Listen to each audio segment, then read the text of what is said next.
Patrick, Bloomberg reported that the United States is preparing new sanctions against Russia's energy sector if Putin rejects a peace deal with Ukraine.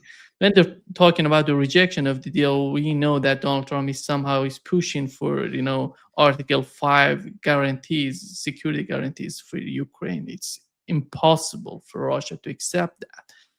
And what is hugely dangerous is that the options that they're talking about includes targeting vessels linked to the so-called shadow fleet. Mm. You know, if things go in that direction, I don't know who can bring some sort of sanity to the whole scene. Donald Trump doesn't seem to be that sane to understand the situation, the dangerous, position of the United States. Why, the whole war in Ukraine is because of NATO. If you're prepared to give Ukraine guarantees in the Article 5 of NATO, so what has changed after 4 years of war in Ukraine? Well, I will argue that the whole war in Ukraine it is because of NATO enlargement. That's a big part of that, but it's also was a U.S. project from the beginning, intimately a U.S. engineered project. They are NATO. The U.S. is NATO.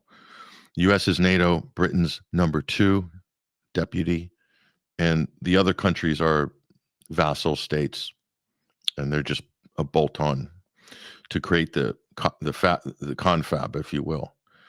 But the Ukraine, the breakdown is the reversion to sanctions. Again, this is always the favorite reversion for the U.S. is we'll just go to sanctions because it's politically tenable in America to say you're doing something. Oh, we're going to do another round of sanctions. The EU's kind of very much taken on the sanctions role. The conflict where the EU really began to weaponize sanctions was against Syria, okay, after 2012. And it was the joint pincer of the US and EU sanctions against Syria that caused ultimately the collapse of the Syrian economy and the breakdown of Syrian society, civil society, government, etc., and allowed a terrorist gang to basically seize power, backed by the United States, Israel, and the Europeans. So from their eyes, it's effective and it will work because they think it worked this time. I mean, it took them 15 years nearly to get it to work against Syria. I mean, and a huge cost. But anyway, they think they can run this financial warfare against the Russians, even though the Russians have proven to be resilient against subsequent rounds of sanctions, starting from 2014, which was initially for the quote annexation, if you will, of Crimea, and so it's a kind of it's a bit of a surrender move. I'm speaking metaphorically, but it's a bit of a surrender move. It's good news for Russia because whenever the U.S. or they revert into sanctions, Russia knows that they're not going to play any other serious hand, or they can't play any other serious hand because they don't have one. Ukraine's the breakdown of this peace deal, okay, with Ukraine, there's no deal, and this is an interesting position that we find ourselves in because Trump has failed repeatedly. You have to remember he ran for president the whole of 2022 saying he was going to bring the war to an end. This was probably swung the balance of independent voters, okay? And he adopted Robert F. Kennedy, RFK, was more or less leading that conversation when he was running for president, first as a Democrat and then switched to independent. And then once Trump subsumed RFK into the MAGA camp, then Trump adopted and took with zeal the Ukrainian and the war in Ukraine talking point, okay? But the repeated failure over the last 12 months to make any real progress beyond, I will grant him that there is a positive rapprochement with Moscow, that there's dialogue, and that's good. And many people are happy about that. I'm sure that not least of all the Russians, very happy about that.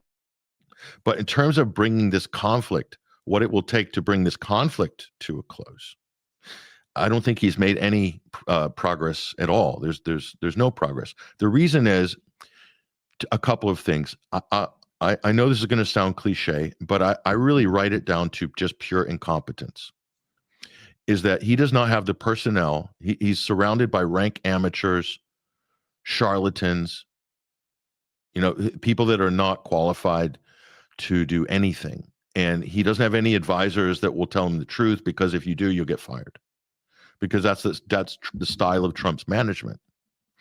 This might look good and strong on a domestic front, but in terms of international relations, it's a recipe for failure again and again.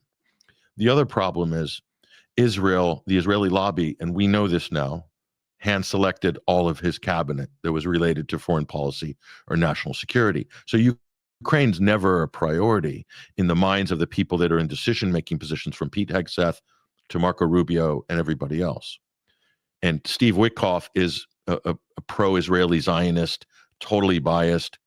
Jared Kushner, personal friends of the Netanyahus. So for them, Russia-Ukraine's a side hustle. And they think, well, we might be able to get a great development deal in Moscow for some hotels or some Black Sea, maybe Odessa. I mean, that's how, if I was the Russians, if you wanted to bring the war to a close, promise Jared Kushner and Steve Witkoff some kind of a beachfront resort strip in Odessa, and say a Trump resort in Odessa. And I guarantee you, Trump's eyes will light up straight away. A Trump Tower in Odessa on the Black Sea. I mean, that's how corrupt this administration is. So it's the combination of the incompetence in international relations, that they cannot make a framework to put a deal together, and Trump's weakness as a leader. Trump caves so easily. He's caved to Zelensky in the past. He's caved to the British, to Starmer. He's caved to the Europeans, and he's just caved again this week. He's absolutely caved. So we went from Anchorage, the big photo op, the show of force, and now what do we have now? Nothing. The whole thing is collapsed, leaking out the 28-point plan. Got a lot of fanfare before Christmas. Nothing in terms of substance. So, and meanwhile, he's just tweeting out buffoonery truths on True Social, and then this Venezuela card is also playing out in the Western Hemisphere, that is just so blatantly corrupt. So this is an administration that puts all of its currency and value on photo ops of meetings, okay, phone calls, perfect phone calls, tweets, and imaginary deals, which are hardly memorandums of understanding. So I don't think this administration is capable of putting any treaty together, not in the traditional sense of what that agreement has looked like in the past. So that's a very dangerous position. Now they can waffle around, and I think what's happened, Nima, is Russia knows this. They understand the nature of this swamp animal, and they have catered to it. They have priced it into their negotiations, and they know how to stroke the ego of Donald Trump and entertain Steve Witkoff and Jared Kushner for sightseeing tours around the Kremlin and 5-hour discussions that ultimately result in nothing, because Steve Witkoff and Jared Kushner have no agency in terms of portfolio within the U.S. government. They're the son-in-law and the buddy, the golfing friend of Trump. So it's a great photo op. It keeps the conversation going, and I'm happy for that. I'm sure many people are, but it's not going to lead to any serious negotiated settlement. It just simply isn't. It's disorganized. That's the word to describe the Trump administration. Disorganized, amateurish, and this style. And his son, Don Jr., I think it was the Doha Forum. I don't know if you saw any of that.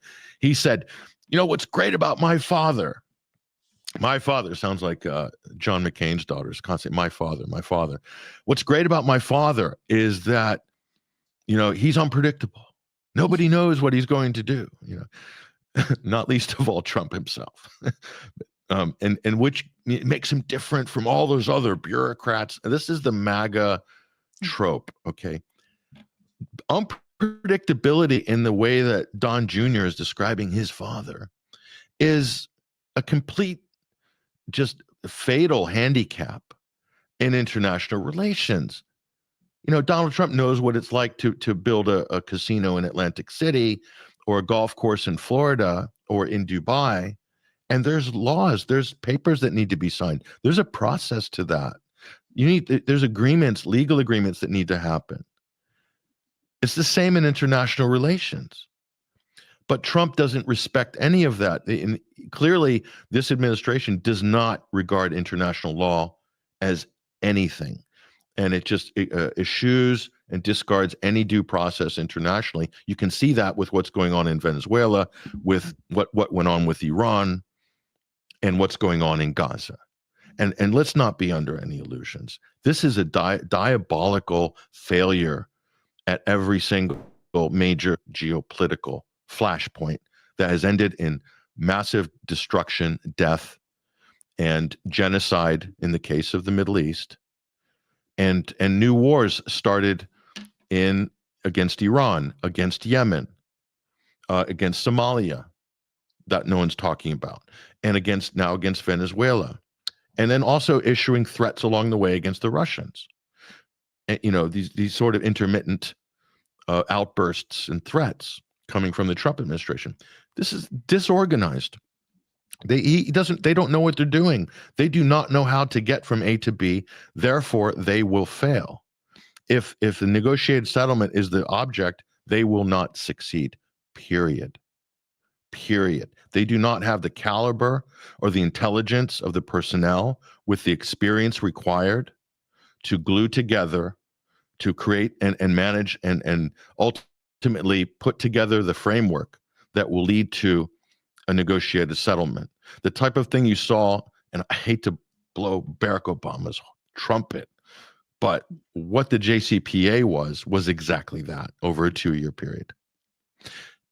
And of course that was sabotaged by the Americans and the Europeans with the intention probably to sabotage it from the onset, to look like they were putting together a nuclear deal and ultimately to sabotage it. If you look at the Brookings Institute's Which Path to Persia white paper on U.S. and Iranian relations, they more or less outlined that scenario many, many years ago, before the JCPOA even.